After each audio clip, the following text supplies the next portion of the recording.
कारण गेलेल्या कंपन्या मला माहिती आहेत, साधारण गेल्या 22, 23 ते 26 पर्यंत 1154 कंपन्या या महाराष्ट्रातनं बाहेर गेल्या. आता तुम्ही पिशवी वरून भरताय आणि खालून पिशवी फाटली आहे. 1154 कंपन्या हे तुमच्याच पोर्टलवरच्या, आमच्या नाही. हे लोकसभेत दिलेलं केंद्रीय मंत्र्यांचं उत्तर आहे. खोटं असायचं काय कारणच नाही. केंद्रीय मंत्र्यांनी दिलेलं उत्तर आहे की 1154 कंपन्या ह्या महाराष्ट्रातनं बाहेरच्या राज्यात गेल्या. कशाच्या आधारावरती तुम्ही सांगता की आमचं औद्योगिक धोरण? कारण जवळपास हे जे काही 58 मुद्दे आहेत, या 58 मुद्द्यामध्ये जवळजवळ 30-35 मुद्दे फक्त औद्योगिक विकासावरती आहेत. औद्योगिक विकास, परदेशी गुंतवणूक, आणखी डेव्हलपमेंट, बेरोजगार याच्यावरतीच आहे. बेरोजगार तर मी सांगितलं ना, 34 लाख बेरोजगार फक्त 6 महिन्यात आहेत. आणि त्यामुळे कशाच्या आधारावरती तुम्ही हे सांगताय की आम्ही एवढी इन्व्हेस्टमेंट आणतो? मी काय म्हणतो, ठीक आहे, या वर्षाच्या इन्व्हेस्टमेंट बद्दल सांगू नका, मागच्या 3 वर्षाच्या इन्व्हेस्टमेंट बद्दल सांगा. 3 महिन्यात किती पैसे आले, त्यावेळेला किती सामंजस्य करार झाले, त्याच्यापैकी एक्झिक्यूट किती झाले, ते एक्झिक्यूटमध्ये किती लोकांना नोकऱ्या लागल्या, त्या नोकऱ्या पोर्टलवर आहेत की नाही, त्या पोर्टलवर पण कळल्या पाहिजेत ना की बाबा एवढ्या एवढ्या नोकऱ्या लागल्या. तर हे साधारण लोकांना इतकं तर मूर्ख समजू नका की तुम्ही काही आकडे सांगितलेत तरी ते थांबू मी? बोला बोला, तुम्ही बोला. नाही बोला ना तुमचं. नाही तुम्ही बोला. तालिका सभापती येत आहेत, ठीक आहे, तुम्ही बोला. काय आपण ऐकणं हे फार माझ्यासाठी महत्वाचं आहे ना. हा, कारण जो भाव त्यांच्या मनात चाललाय ना, तो थोडा भाव आपल्या पण मनात चाललाय. नाही, मी लाईव्ह चालू ठेवते, दुसरीकडे चालले जाऊन परत लाईव्ह ऐकते तुमचं. आता जे सांगितलं की महाराष्ट्र इन्फ्रास्ट्रक्चर मध्ये सुपर आहे, मान्य करायला पाहिजे.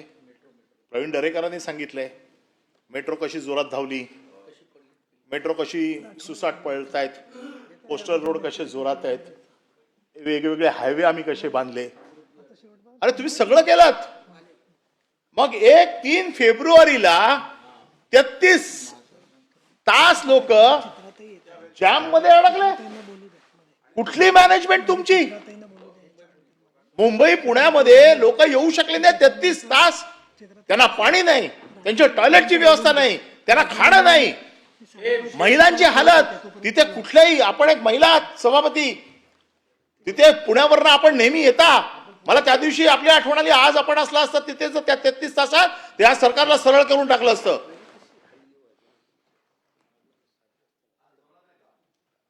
नाही, आपलं काम नेहमीच जोरात असतं.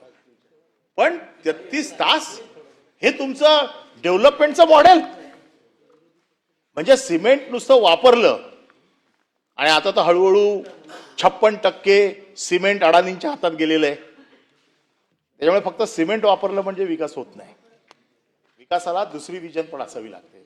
विकास करताना ज्या माणसासाठी विकास करतोय तो विकास त्या माणसाला सस्टेनेबल विकास कसा असेल. नाहीतर एक्सप्रेस बांधायचा आणि त्याला हॉस्पिटलमध्ये लवकर पोचवायची सोय करायची, ह्याला विकास नाही म्हणत. विकास केला तर तो सस्टेनेबल असला पाहिजे. विकास केला तर त्या विकासाला तिकडे जे काही इमर्जन्सी उद्भवेल त्या विकासामुळे जर एखादी गोष्ट अपघात झाला, घातपात झाला तर तिकडे काय करता येईल याची सगळी व्यवस्था करायला लागते. याला विकास म्हणतात. आज 33 तास जर लोक अडकले असतील तर प्रत्येक वेळेला 6-6 महिन्याची डेडलाईन आपल्याकडनं येते. समृद्धी महामार्गाचा काल विषय आला.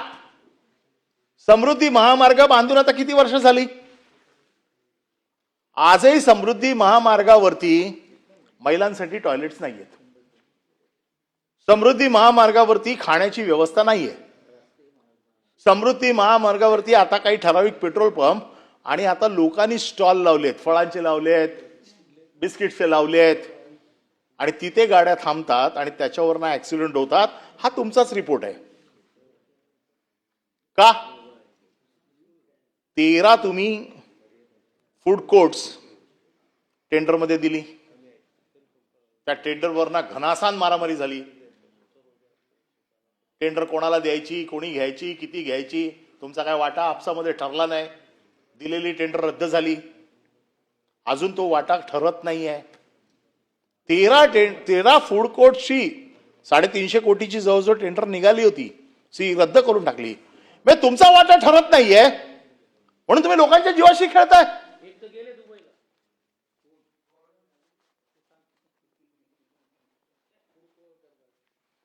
आता खरं म्हणजे त्यांना काय 35ची नोटीस द्यायची गरज नाही मला. बोलू शकतो मी, पण ठीक आहे. पण हे जर माझं म्हणणं असं आहे, राज्यपालांना तुम्ही माहिती देताना जरा व्यवस्थित द्या. राज्याचा विकास कसा व्हायला पाहिजे, राज्य कसं चालायला पाहिजे, हे फक्त आकडे त्यांच्या बिचाऱ्यांच्या, त्यांना काय माहिती. त्यांना एक गोष्ट सांगितलंय की पहिली जाऊन 4 वाक्य मराठीत बोलायची आणि नंतर हिंदीत भाषण करून जय हिंद जय महाराष्ट्र करून निघून जायचं. आणि नंतर मग प्रवीण दरेकर आहेतच अभिनंदन करायला, भाषण करायला. तर राज्यपालांचं भाषणच करत नाहीत. ते त्यांचं ते सीएम ऑफिस मधनं जे काही येतं बाळ ते वाचून दाखवतात. त्याच्यात काल मी किती वेळा सांगितलं, मी परत विसरलो. 100 काय ते? नाही नाही नाही नाही. मुख्यमंत्र्यांचं अभिनंदन किती वेळा केलं ते मी सांगतो. जरा रेकॉर्ड तपासा परत. आणि 2 उपमुख्यमंत्र्यांच्या बद्दल काय बोलत नाहीत.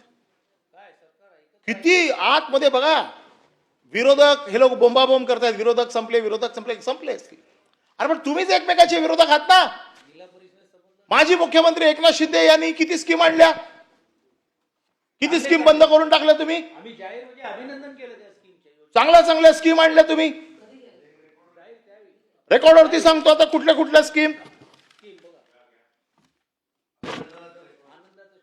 मुख्यमंत्री तीर्थ दर्शन योजना चालू आहे असेल तर सांगा. मुख्यमंत्री आनंदाचा शिरा झाली, बंद आहे. माझी शाळा आनंदाची शाळा बंद. स्वच्छता मॉनिटर योजना बंद. योजना दूत बंद. एक राज्य एक गणवेश बंद. आपला दवाखाना चालू आहे. मी एवढीच देवाकडे प्रार्थना करतो की कधी तिकडे उपचारासाठी जाऊ नका.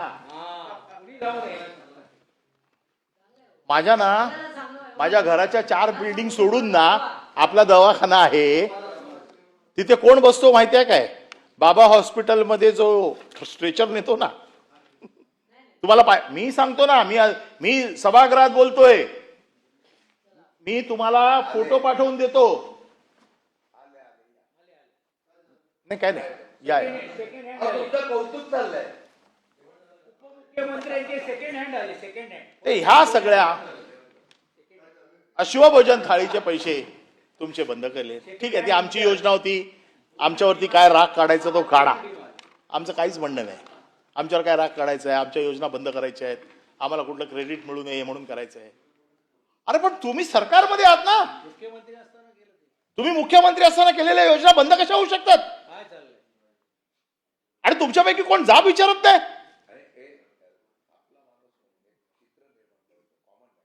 Common man, CM means common man. आणि कॉमन मॅनच्या सगळ्या योजना बंद. आणि कॉमन मॅनचे एवढे सगळे वाघ सगळे थंड बसलेत. ठीक आहे, आमच्यावरती टीका करता, आम्हाला काही घालून पडून बोलता, सगळं आम्ही ठीक आहे, आम्ही विरोधक आहोत. अरे पण तुम्ही, अरे गुलाबराव, मी बघितलेलं आहे गुलाबरावांना, मी गुलाबरावांबरोबर काम केलंय. असला झणझणीत माणूस. अरे कोणाची हिंमत होती, पुढे गाडी आणि मध्ये गडी. आयला गडी करून टाकलाय तुम्हाला. तो राजबिंड गडी होता, चला आता घरगडी केलाय की काय मला वाटायला लागलंय. एवढा डॅशिंग माणूस, मी त्यांच्या बरोबर काम केलंय, मला माहिती आहे ना काय ताकद होती त्यांची. आवाज काय, एक आवाज कॅबिनेट मध्ये दिला तर थरथरायचे सगळे. कोण पण असू दे समोर, कधी परवा नाही केली. आणि तुमच्या एवढ्या योजना बंद करतायत आणि प्रश्न विचारला जात नाहीये. काय चाललंय? मला तुमच्याकडनं तरी ही अपेक्षा नाही. आणि अभिनंदन अभिनंदन अभिनंदन अभिनंदन. अरे तुमचं कर्तृत्व काय आहे की नाही याच्यामध्ये? हे सगळं जे काय चाललंय हे हा जो काय पूर्ण ठराव, हे जे 58 पॉइंट्स आहेत, या 58 पॉइंट्सची मी प्रत्येक गोष्टीवरती बोलू शकतो, कारण मी ते सगळे काढून आणले होते. परंतु एकंदर सारांशाचा जर काय दिसतोय,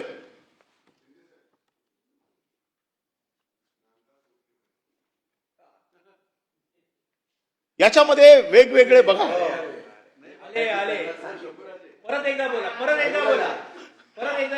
मला असं वाटतं ना, आज संसदीय कार्यमंत्र्यांनी मुद्दामून तुमच्याच लोकांना फक्त इथे ऐकायला पाठवलेलं आहे.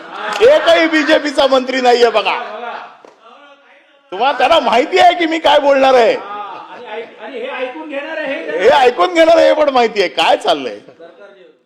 पण हे बघा, ह्याच्यामध्ये मला तुम्ही सांगा, आज तुमच्याकडे आज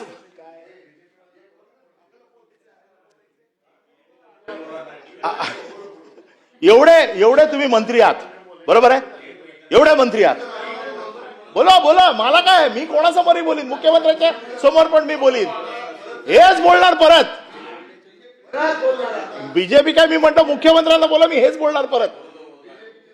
आणि माझं म्हणणं असं आहे की हे 58 पॉइंट्स आहेत ना, ह्याच्यामध्ये एक तर तुम्हाला क्रेडिट दिलं पाहिजे, तुमचं काहीतरी क्रेडिट असायला पाहिजे. आता ह्यांच्या खातं आहे पाणी पुरवठा, महाराष्ट्राला स्वच्छ पाणी देऊ, आणि त्याच्यासाठी आमची एवढी 1000 कोटीची योजना आहे, हे आहे का ह्याच्यात कुठे? का नाहीये? गुलाबरावला क्रेडिट जाईल म्हणून?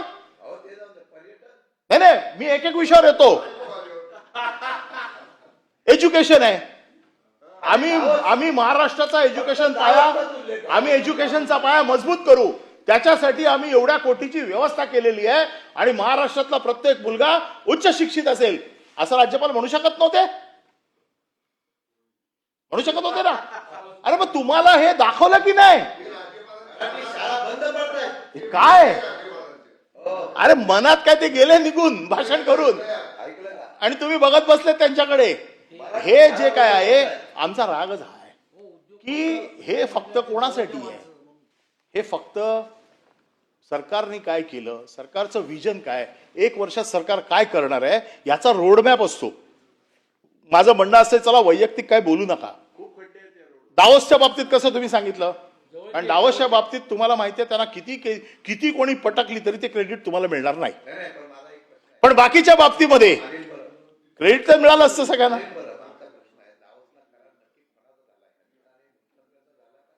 नाही, सह्या ह्यांच्या आहेत, काय झालं ना तर हे लटकणार आहेत. बघा, मी सरकारमध्ये होतो, मला माहिती आहे कोण लटकतो आणि कोण लटकत नाही. किती वेळा मी लटकत आलेलो आहे इथपर्यंत, मला माहिती आहे. त्याच्यामुळे त्यांना बरोबर नेलं, माझं काय म्हणणं नाही, पण त्यांना क्रेडिट नाही दिलं. आमचं म्हणणं असं आहे की तुमचा देखील या सरकारमध्ये तेवढाच वाटा आहे.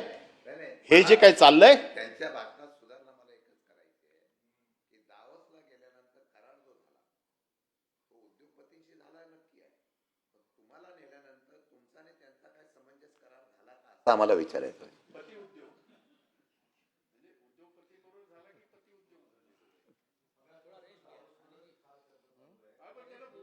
नाही, ऐका ना, त्याने आता मुद्दा मांडला म्हणून सांगतो. दावोसवरच चर्चा चालू आहे. खाली बसून सचिन भाऊंमध्ये आणि शिंदे साहेबांमध्ये डावोसवर जाण्यावर देखील चर्चा झाली. हे आम्ही ह्यांना डावोसला नेत नाही म्हणून हा जळफळाट आहे. पुढच्या वेळीपासून यांची 3-4 पण नावं आम्ही डावोसमध्ये घेतो, आणि जर नेली नाहीत तर येताना चांगला बर्फ घेऊन येतो यांच्यासाठी. आम्हाला नेऊ नका, कारण तिथे गेल्यावर अजून काही जे लोक आम्हाला माहित नाही आहेत की ज्यांचं 10 लाखाचं पण उत्पन्न नाहीये, ते आम्ही बघू तिकडे. या सगळ्या गोष्टींवरती एकंदर सगळं बघितल्याच्या नंतर कालच्या भाषणामध्ये मी खूप गोष्टी ऐकल्या. माझं म्हणणं असं आहे की अभिनंदनाचा प्रस्ताव आहे किंवा राज्यपालांच्या अभिभाषणावरती चर्चा आहे. या चर्चेत रोडमॅपवरती चर्चा व्हायला पाहिजे, या चर्चेत विकासावरती चर्चा व्हायला पाहिजे, या चर्चेत एज्युकेशनवरती चर्चा व्हायला पाहिजे.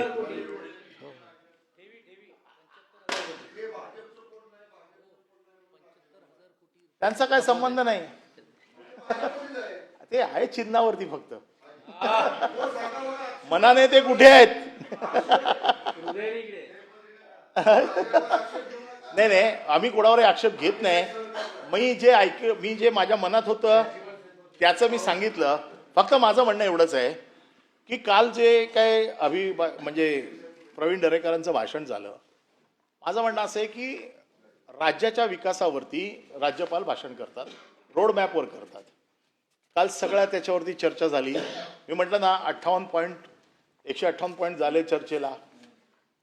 कोण निवडणुका कशा जिंकलं, कोण निवडणुकांमध्ये कसं हरलं, हे का राज्यपालाच्या अभिभाषणाच्या चर्चेचे विषय नाही आहेत ना. हे राज्यपालाच्या अभिभाषणाच्या चर्चेचे विषय नाही आहेत.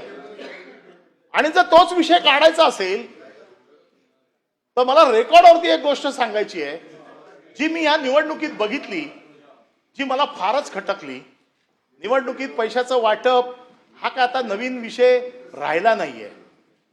पण काही ठिकाणी मी जे काय बघितलं की निवडणुकीमध्ये पॅम्पलेटवरती एक एन्व्हलप लावलं गेलं, त्या एन्व्हलपमध्ये पैसे टाकले गेले. एखाद्याच्या हातात दिले असते तर मी समजू शकलो असतो. घरात फेकले गेले पैसे. आणि हे व्हिडिओ आहेत माझ्याकडे की फेकणाऱ्याचे.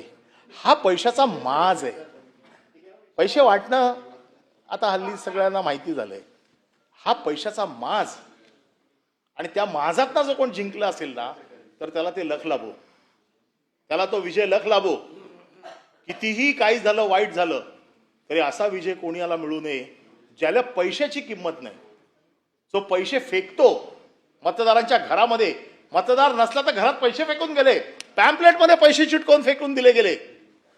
ह्या पैशाच्या माजावरती जर कोण जिंकलेला असेल तर ही निवडणूक जिंकण्याचा सुख, आनंद त्यांना लखलाभो.